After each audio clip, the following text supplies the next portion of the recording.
सम्मान। मनुष्य के जीवन में सम्मान का बहुत अधिक महत्व है।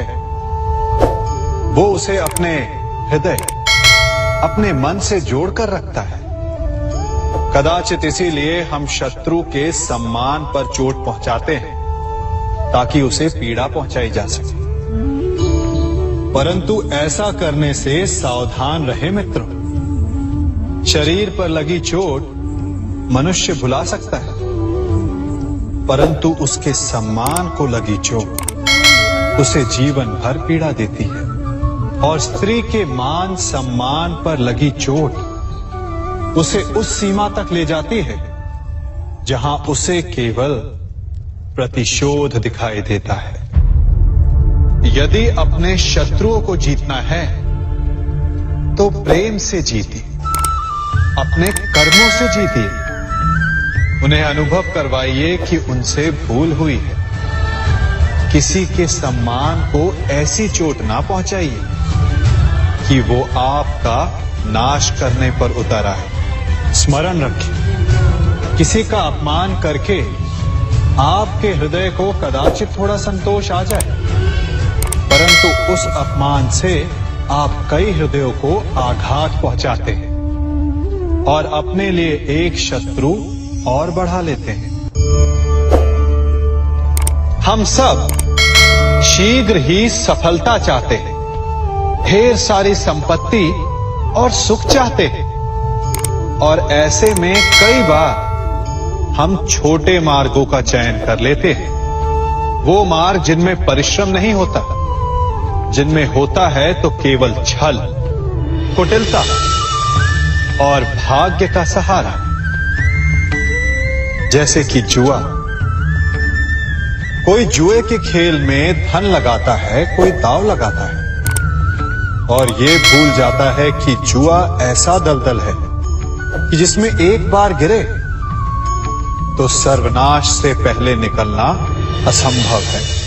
यदि आप जीते तो और जीतने की भूख बढ़ जाएगी, और यदि आप कुछ हार बैठे तो उसे पुनः पाने के लिए आप फिर से खेलेंगे। मनुष्य को ये आभास ही नहीं होता कि अपनी संपत्ति के साथ साथ वो अपनी मानवता, अपने संस्कार, अपना धर्म और अपना उत्तरदायित्व सभी जुए की भेंट चढ़ा देता है। इसलिए कुछ पाना है तो परिश्रम से पाओ। यदि कुछ जुए में जीता तो वो उतना शीघ्र ही खो दोगे, चूंकि उसे परिश्रम से पाया नहीं गया है, और उसकी रक्षा करने के लिए आपके मन में स्वाभाविक प्रयास भी नहीं होंगे। क्षमा बढ़न को चाहिए, छुट्टन को उत्पाद। क्षमा इस संसार में शांति का, सुख का मूल आधार है। क्षमा आपके मन से प्रतिशोध और शत्रुता जैसे भावों को समाप्त करती है। परंतु क्या हर स्थान पर क्षमा आवश्यक है? क्या प्रत्येक का अपराध क्षमा करने के योग्य होता है? नहीं। कभी कभी उसे क्षमा करके हम उस व्यक्ति को और बड़ा अपराध करने की प्रेरणा देते हैं, और ऐसा ही अपराध है स्त्री का मान भंग करना, जिसमें क्षमा की कोई अवस्था नहीं। यदि सिंह भूल से गाय के बछड़े का अखेट कर ले तो उसे क्षमा किया जा सकता है, परंतु यदि वो नरभक्षी हो जाए तो उसके केवल दो स्थल होते हैं, या तो पिंजरा या फिर मृत्यु की गोद। कुछ परिस्थितियों में क्षमा के स्थान पर दंड देना आवश्यक होता है, चूंकि ये दंड का भय ही है जो लोगों को वो अपराध करने से रोकता है। संसार में सबसे बड़ा क्या है? अभिमान और बाहुबल, या विश्वास और आस्था? निश्चित रूप से बाहुबल के महत्व को नकारा नहीं जा सकता। मनुष्य अपने बाहुबल से पर्वत को मैदान बना सकता है, सागर सुखा सकता है, मरुस्थल में नदियां बहा सकता है, परंतु बाहुबल को सहारा होता है विश्वास का। यदि मन में विश्वास ना हो तो बाहुबल किसी काम का नहीं। वो कौन सा बल कि मोर आकाश की ओर ताकते हैं? वो विश्वास ही तो है जिसके कारण वर्षा होती है और दोनों की प्यास बुझती है। परंतु जब पाप के बाहुबल का सामना धर्म के विश्वास से होता है तो बाहुबल हार जाता है और जीतता है विश्वास। विजय होती है आस्था की। यदि आप सत्य के मार्ग पर चल रहे हैं और आप अपने इष्ट में आस्था रखते हैं तो किसी भी पापी का बल आपका कुछ नहीं बिगाड़ सकता। कभी सोचा है हमारा जीवन भी उस रेत की घड़ी की भांति है? जो रेत नीचे गिर चुकी है वो हमारा अतीत है, जो अब भी ऊपर है वो हमारा आने वाला भविष्य है, और वर्तमान ये संकुचित स्थल है जहां से धीरे धीरे करके रेत गिर रही है। अर्थात हमारे पास जीने के लिए यही एक क्षण है। उसका उपयोग कैसे करना है ये हम पर निर्भर करता है। जो बीत गया उसका दुख मनाना है या जो भविष्य में होने वाला है उसकी प्रतीक्षा में क्रोध करना है। सब कुछ करने के लिए यही एक क्षण है। प्रसन्न रहना है तो उसके लिए भी यही एक पल है। प्रतीक्षा करते रहोगे तो ये पल भी भूतकाल में बदल जाएगा। इसलिए आनंद के लिए, परोपकार के लिए प्रतीक्षा ना कीजिए। आपके पास जो पल है उनका भरपूर सदुपयोग कीजिए, क्योंकि इस घड़ी को पलटकर आप फिर से समय अवश्य गिन सकते हैं, परंतु अपना बीता हुआ समय आप वापस नहीं लौटा पाएंगे।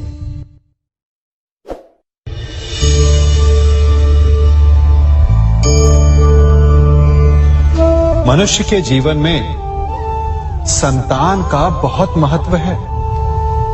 उस संतान के लिए वो कितने कष्ट सहता है, उसे पालता है, पोसता है, और यदि यही संतान संताप का कारण बन जाए तो क्या ये उसका दोष है? अधिकतर ये दोष हमारे लालन पालन का होता है। बचपन में बालक के हठ को मानकर हमें आनंद की अनुभूति अवश्य होती है, परंतु धीरे धीरे अपने बालक के हठ को मानकर उसके हठ के दास हो जाते हैं।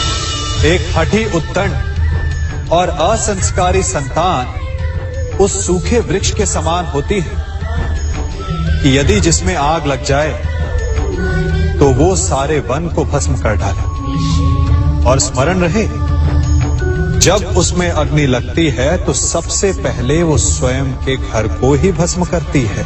इसलिए जब आवश्यकता हो तो अपनी संतान के हठ का विरोध करें, उसे रोके, क्योंकि यदि समय रहते ऐसा ना किया गया तो भविष्य में इस समस्या के परिणाम गंभीर हो सकते हैं।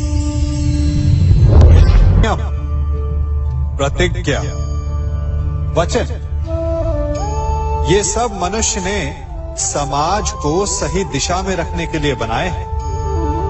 वो मनुष्य ही क्या जिसके जीवन में नियम ना हो, जिनका वो पालन ना करे, परंतु समय के साथ चलने के लिए नियमों को बदलना भी आवश्यक होता है, क्योंकि ये आज का समय ही तो है जो बीत जाने के पश्चात इतिहास बन जाएगा। यदि आवश्यकता पड़ने पर नियम और प्रतिज्ञा भंग ना की जाए, समय की मांग के अनुरूप अपनी प्रतिक्रिया ना बदली जाए, तो इतिहास हमें कभी क्षमा नहीं करेगा। आवश्यकता पड़ने पर आपकी तोड़ी हुई एक प्रतिज्ञा, एक बंधन कभी कभी पूरे मानव इतिहास को बड़े विनाश से बचा सकता है। इसलिए नियम, प्रतिज्ञा, वचन कुछ नहीं, कुछ है तो केवल समय, जिसके अनुरूप चलने वाला ही सफल हो सकता है। कभी किसी पक्षी को घोंसले की नींव बनाते देखा है? अथक परिश्रम करके तिनका तिनका बिटोर कर वो पक्षी अपना घोंसला बनाता है, अपनी संतान के लिए एक सुरक्षित घर बनाता है। और फिर कहीं से तीव्र आंधी आती है, भारी वर्षा होती है और उसका घोंसला तिनका तिनका करके बिखर जाता है। फिर वो पक्षी क्या करता है? वो रोता नहीं, ना ही विलाप करता है। वो बिना विलंब करे फिर से अपना घोंसला बनाना प्रारंभ कर देता है और सफलता पाता है। फिर हम क्यों छोटी छोटी असफलता से भयभीत होकर परिश्रम करना छोड़ देते हैं? एक बात सदा स्मरण रखिएगा, हर वृक्ष कुल्हाड़ी की एक मार से नीचे नहीं गिरता, हर चट्टान घन के एक प्रहार से नहीं टूटती। सफलता पाने के लिए अनावरत परिश्रम करना ही मात्र एक मार्ग है। स्वीकारण, सत्य का स्वीकारण मनुष्य के लिए बहुत ही महत्वपूर्ण है। जब तक मनुष्य सत्य को स्वीकार नहीं करता, उसे असत्य से लड़ने की शक्ति प्राप्त नहीं होती। जब आप भोजन करते हैं तो क्या होता है? आपका पेट स्वीकारता है कि वो भर चुका है और आप भोजन करना बंद कर देते हैं। जब आपको निद्रा आती है तो क्या होता है? आपका मन स्वीकारता है कि आपका शरीर थक चुका है और उसे विश्राम की आवश्यकता है। उसी प्रकार जब आपको किसी व्यसन को रोकना हो तो आपको स्वीकारना पड़ता है कि बहुत हो चुका, चाहे वो लालच हो या मदिरापान। उस व्यसन का त्यागना तभी प्रारंभ होता है जब आप ये स्वीकार कर लेते हैं कि आप उस व्यसन के बंधक। संसार का सबसे बड़ा पाप क्या है? असत्य बोलना, हत्या कर देना, चोरी करना या किसी का अपमान करना। संसार का सबसे बड़ा पाप है किसी निर्बल को सताना, और संसार का सबसे बड़ा दंड भी उस निर्बल के मुख से निकली हाय है। आप देख रहे हैं मैं क्या कर रहा हूं? मैं लौह पिघला रहा हूं और ये लौह पिघलता है इस चमड़ी की बनी धूनकी से निकली हवा से। तनिक सोचिए, एक मृत पशु की खाल से बनी धूनकी इतने कठोर लोहे को भस्म कर सकती। ठीक उसी प्रकार आप चाहे जितने भी शक्तिशाली क्यों ना हो, यदि आपने किसी निर्दोष, किसी निर्बल को सताया तो उसके मन से निकली हाय और उसका श्राप आपके जीवन को भस्म कर सकता है। स्वर्ण, सज्जन पुरुष और परोपकारी मनुष्यों की गति एक समान होती है। यदि स्वर्ण टूट जाए तो उसे गर्म करो, ताप दो, पिघल कर वो फिर से जुड़ जाता है। ठीक उसी प्रकार मतभेद होने के पश्चात भी एक सज्जन पुरुष और महान पुरुष फिर से मित्र बन जाते हैं। परंतु दुर्जन दुष्ट माटी से बने लोग उस पके हुए मटके के समान होते हैं कि जिनमें यदि एक बार दरार आ जाए तो वो स्वयं ही स्वयं का सर्वनाश कर लेते हैं। इसलिए मित्रता केवल सज्जनों से ही करें ताकि मतभेद ना हो। दुष्टों का समूह अपना नाश स्वयं ही कर लेता है। यदि कोयले की खान में जाओ तो चाहे जितनी भी सावधानी बरतो, अपने वस्त्रों पर कालिख लग ही जाती है। इसलिए दुष्ट मित्रों से सावधान, सज्जन शत्रु प्रत्येक परिस्थिति में श्रेष्ठ है। प्रत्येक मनुष्य सफलता पाने के लिए कार्य करता है। कुछ सफल होते हैं, कुछ नहीं होते, और जो सफल नहीं होते वो सदा अपनी असफलता का कारण या तो अपनी परिस्थितियों को बताते हैं या अपने सहयोगियों को दोषी ठहराते हैं। परंतु क्या वास्तविकता में ऐसा ही होता है? क्या कोई परिस्थिति या कोई व्यक्ति किसी की असफलता का कारण बन सकते हैं? उत्तर हां भी है और ना भी। कैसे? आप इस तितली को देख रहे हैं, आपने एक मक्खी को भी देखा हो। प्रकृति ने दोनों को समान गुण दिए हैं रस पान करने का। एक तितली फूलों पर जाकर उसका रस लेती और इस अवस्था में नए फूल खिलने की व्यवस्था भी करती है, और मक्खी घाव पर बैठती है, घाव को सड़ाती है और रोग भी फैलाती है। यदि इसमें किसी बात का अंतर है तो केवल सोच का। यदि आप उचित मार्ग चुनेंगे तो आपको सफलता मिलेगी, आप में उत्साह बढ़ेगा, और यदि आप अनुचित मार्ग चुनेंगे तो आपको असफलता मिलेगी, निराशा मिलेगी। अब उचित मार्ग चुनना है या अनुचित मार्ग, ये निर्णय तो आप पर निर्भर करता है।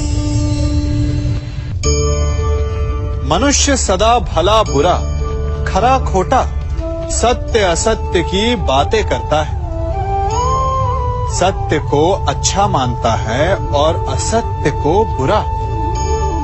परंतु क्या आपने कभी ये सोचा है कि प्रत्येक वस्तु, प्रत्येक भाव का एक महत्व होता है? दोनों ही एक दूसरे के पूरक होते हैं। यदि काला रंग नहीं होगा तो क्या श्वेत रंग की आभा का अनुभव होगा? यदि असत्य नहीं होगा तो क्या सत्य के महत्ता का ज्ञान होगा? यदि बुरा नहीं होगा तो क्या भले पर आपको विश्वास होगा? कुछ महत्वपूर्ण है तो दोनों के मध्य का संतुलन। बुरी से बुरी वस्तु, समय या भाव, कोई ना कोई स्वयं में शुभ छिपाए रखती है। कभी काले गरजते मेघों को देखा है? उसके किनारे भी एक स्वर्णिम आभा होती है। उसी प्रकार यदि आपके जीवन में बुरा समय आए तो आपको अपने सच्चे मित्रों की पहचान हो जाती है। तो बुरे समय में निराश ना हो, उसमें भी कुछ शुभ खोजने का प्रयास करें, और धीरे धीरे सब कुछ आपके जीवन में स्वतः शुभ हो जाएगा। संसार में सबसे महत्वपूर्ण क्या है? दृष्टि या दृष्टिकोण, समझ या सोच? सामान्यतः मनुष्य की दृष्टि और सोच में अधिकतर वो वस्तु, वो घटनाएं, वो भाव श्रेष्ठ हैं जो हमें आनंद दे, और जो हमें आनंद नहीं देते उन्हें हम दुखदाई मान लेते हैं। परंतु दृष्टिकोण और सोच को यदि एक भिन्न कोण से देखें तो परिस्थितियां भिन्न सिद्ध हो सकती हैं। जिस प्रकार भीषण गर्मी हमें सुहाती नहीं, परंतु वही गर्मी सागर और नदियों के जल को वाष्पित करती है और हमें मनोरम वर्षा का आनंद देती है, उसी प्रकार भीषण परिश्रम के पश्चात हमें सफलता मिलती है, इच्छा के पश्चात हमें हमारा लक्ष्य मिलता है। तो सदा स्मरण रखिएगा कि दुख और पीड़ा से भागे नहीं, क्योंकि यही भविष्य में आने वाले सुख का मूल है। जब भी आपने यात्रा की होगी तो अवश्य अपने मार्ग के आसपास कुछ रिक्त स्थान देखे होंगे, कुछ खेत देखे होंगे, कोई ना कोई भूमि का टुकड़ा अवश्य देखा होगा कुछ स्थान ऐसे होते हैं जहां पेड़ लगे होते हैं, जहां माली बड़े प्रेम से उन्हें बोता है, उन्हें सींचता है। और कुछ स्थान ऐसे भी होते हैं जहां बिना माली के खरपतवार उग जाते हैं, कुछ अन्य पौधे उग जाते हैं। माली द्वारा उगाए वृक्ष हमें ठंडी छाया देते हैं, हमें फल देते हैं, ईंधन के लिए लकड़ियां देते हैं। और बिना परिश्रम के उपजित खरपतवार यदि कुछ करते हैं तो ये कि वो भूमि को बंजर बनाते हैं। हमारा मन भी रिक्त भूमि की भांति होता है। यदि अपने परिश्रम से उसमें सुविचारों के बीज डालोगे तो फलदायक विचार उपजेंगे, और यदि उसे रिक्त छोड़ दिया तो खरपतवार की भांति अनुपयोगी विचार आपके मन को अपना घर बना लेंगे, आपके मन को मैला कर देंगे, उसे बंजर कर देंगे। अब निर्णय आपका है कि आपको सुविचार देने वाला मन चाहिए या कुंठा देने वाला। क्या कर रहा हूं मैं? दर्पण में देख रहा हूं। आप लोग भी प्रतिदिन देखते होंगे, परंतु प्रतिदिन अपना मुख देखने के बाद भी उस पर लिखी एक बड़ी सीख देखना भूल जाते हैं। अब आप कहेंगे कैसी सीख? तो जाइए एक बार फिर से दर्पण के सामने जाइए और मुख खोलकर देखिए, क्या दिखेगा? दंत पंक्ति और जीभा, है ना?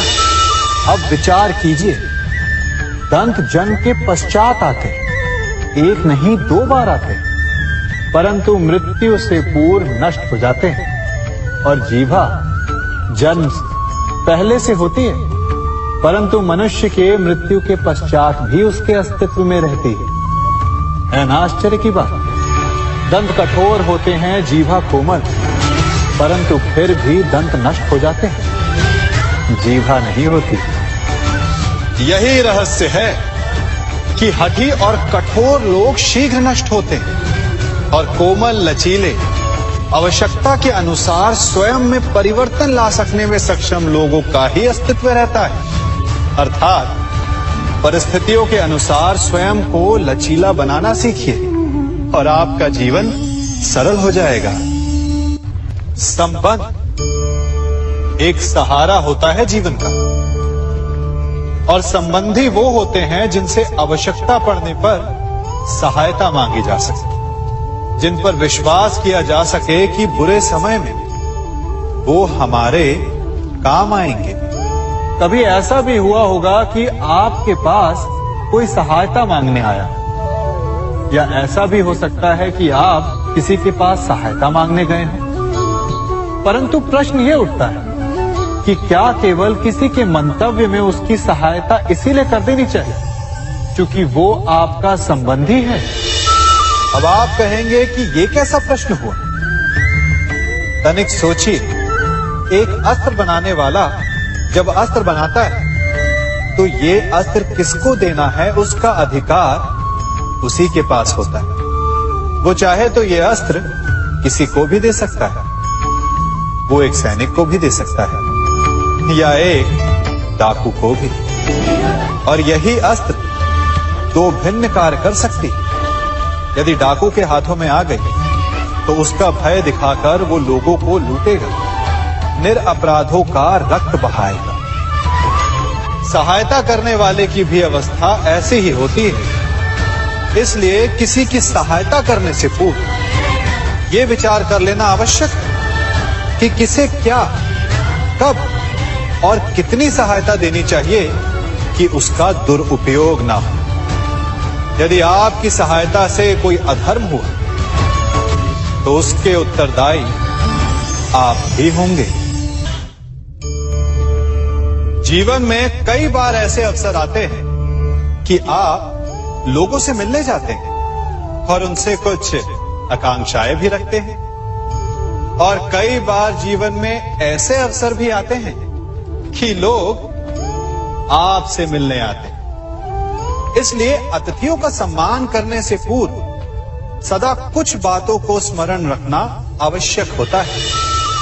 यदि कोई आपके पास मिलने आता है तो उसके 3 कारण हो सकते हैं।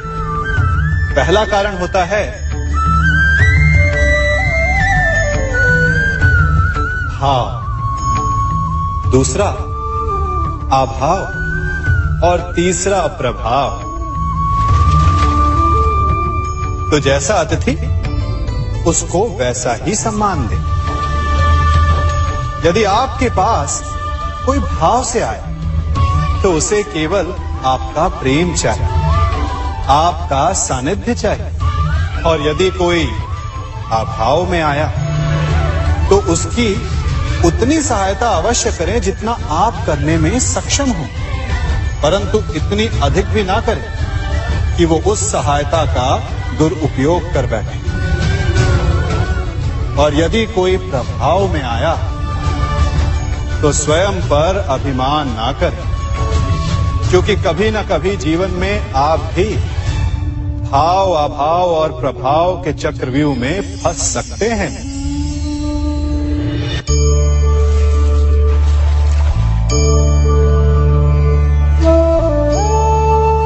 यदि जल को मुट्ठी में कसकर बांधें तो जल कैसे अपना मार्ग बनाकर निकल जाता है? इसी धारा की भांति यही अवस्था हमारे अपनों के साथ भी होती है। अधिकतर हम जिनसे प्रेम करते हैं, हम सदा उन्हें अपने समीप रखना चाहते हैं, स्वयं से दूर नहीं होने देना चाहते। चिंता करते हैं, भय खाते हैं कि कहीं उनके साथ या उनसे कुछ बुरा घटित ना हो जाए। और ऐसे में हमारे अपने ही हमसे दूर हो जाते हैं, ठीक मुट्ठी में बंधे जल की भांति। इसलिए जिनसे आप प्रेम करते हैं उन्हें स्वतंत्र कर दीजिए, उनकी सोच को स्वतंत्र बनने दीजिए, उन्हें अपने मार्ग स्वयं ढूंढने दीजिए, क्योंकि आप सदा उनके साथ उन्हें मार्ग दिखाने के लिए नहीं रहने वाले। इसलिए अपनों के साथ अवश्य रहें, परंतु उन्हें बांधे नहीं। जन्म के पश्चात बालक जब पहली बार अपने नेत्र खोलता है तो उसका मन उत्सुकता से भरा होता है कि ये संसार क्या है, उसे क्या दिख रहा है। ये उसके जीवन का नया आरंभ होता है। परंतु जैसे हम धीरे धीरे बड़े होने लगते हैं, अनुभव अर्जित करते हैं, हमारे मन की उत्सुकता, हमारे जीवन का चाव होने लगता है। तनिक सोचिए, जब हम सुबह सोकर जगते हैं, अपनी आंखें खोलते हैं, तो उसे ही हम अपने जीवन का प्रारंभ समझ ले तो सुबह से लेकर संध्या तक के समय को ही अपने जीवन जीने का समय समझ ले तो कितनी स्फूर्ति आ जाएगी। आप कितने काम कर पाएंगे, कितने लक्ष्य अर्जित कर पाएंगे। फलों से मिलकर घड़ी बनती, घड़ी से मिलकर प्रहर, प्रहर से मिलकर दिन बनते हैं और दिनों से माह और वर्ष। यदि आप अपना हर पल, हर प्रहर विश्वास से जिए, हर दिन उत्साह से जिए, तो आपका संपूर्ण जीवन सार्थक हो सकता है। मनुष्य अपना जीवन विश्वास पर जीता है, परंतु विश्वास किसका? तनिक सोचिए, किस पर विश्वास है आपको? महापुरुषों की कही बातों पर, ग्रंथों में लिखे ज्ञान पर, माता पिता की सीख पर, या मित्रों के दिए गए निर्देशों पर, या फिर मेरी कही बातों पर? ये सब विश्वास अपूर्ण है जब तक आपको स्वयं पर विश्वास ना हो। यदि विश्वास करना है तो पहले अविश्वास करने के विज्ञान को भी सीखना चाहिए। आप किसी की बातों पर विश्वास न करें, आप अपने मन से पूछें, अपनी अंतर आत्मा से प्रश्न करें, और जो उत्तर मिलेगा वही सबसे उचित होगा। जब आप अपने मन, अपनी अंतरात्मा पर विश्वास करना सीख जाएंगे तो नीति, ज्ञान सब आपके भीतर से स्वतः उमड़ेगा। और यदि आप स्वयं पर ही विश्वास ना कर पाए तो धर्म ग्रंथों में लिखे श्लोक, महापुरुषों की वाणी माता पिता की सीख या मित्रों का निर्देश कोई भी लाभ नहीं दे पाएगा। एक पिता होने के नाते आप अपनी संतान के लिए क्या करते हैं? उसके लिए बहुत सारी सुविधाएं जुटाते, बहुत सारा धन कमाते है ना? और क्या आपको ऐसा लगता है कि यही उचित है आपकी संतान के लिए? इस पंछी को देख रहे हैं, ये भी संतान को जन्म देता है, उन्हें पालता है, पोसता है, उड़ना सिखाता है और भोजन का प्रबंध भी करना सिखाता है। परंतु उनके बड़े हो जाने के बाद उनके लिए अलग से घोंसला नहीं बनाता। क्यों?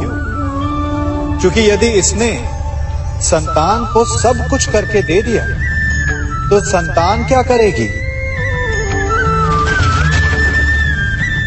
वो अपनी संतान को तब तक भोजन कराता है जब तक उसकी संतान स्वयं भोजन का प्रबंध करने में सक्षम नहीं हो जाता। और उसका लाभ ये मिलता है कि उसी की भांति उसकी संतान आत्मनिर्भर बनती है। इसलिए अपनी संतान को उतनी ही सुविधाएं दें जितनी आवश्यक है। मोह को त्यागें। आपका उनसे मोह उन्हें कभी आत्मनिर्भर नहीं बनने देगा। अपनी संतान को कर्म करना सिखाइए। यदि आपकी संतान कर्म करना सीख गई तो वो धन स्वयं कमा लेगी। और यदि वो आलसी, अकर्मण्य बन बैठे तो आपके संचित धन का भी नाश कर देगी। संसार में सबसे बड़ा संबंध कौन सा है? अब आप पूछेंगे कि ये कैसा प्रश्न हुआ? इसका उत्तर तो बड़ा सरल है, यही ना? परंतु इस प्रश्न के भी कई उत्तर हैं। कोई कहेगा माता और पुत्र का संबंध, तो कोई कहेगा पिता पुत्री का संबंध, तो कोई पति पत्नी का, और तो कोई भक्त और भगवान का संबंध। परंतु तनिक गहराई से देखेंगे तो पाएंगे कि ये सारे संबंध या तो जन्म से जुड़े होते हैं, या समाज में बना दिए जाते हैं, या फिर किसी आकांक्षा के चलते बनते हैं। तो सबसे बड़ा संबंध कौन सा होता है? उलझ गए ना? सबसे बड़ा संबंध होता है मित्रता का, क्योंकि मित्र हम स्वयं चुनते हैं, जिसमें ना कोई आकांक्षा होती है, ना ही कोई स्वार्थ छिपा होता है। यदि कुछ होता है तो केवल साथ का आनंद। अपने बीते दिनों को स्मरण कीजिए। जब आप घर से बाहर निकलते होंगे तो सबसे पहले किसका स्मरण होता था? मित्र का। परंतु जैसे जैसे मनुष्य बड़ा होता जाता है, सफल होता जाता है, मित्र छूटते जाते हैं और फिर वो अपनी आय, अपने जीवन के स्तर के अनुसार मित्रता करने लगता है।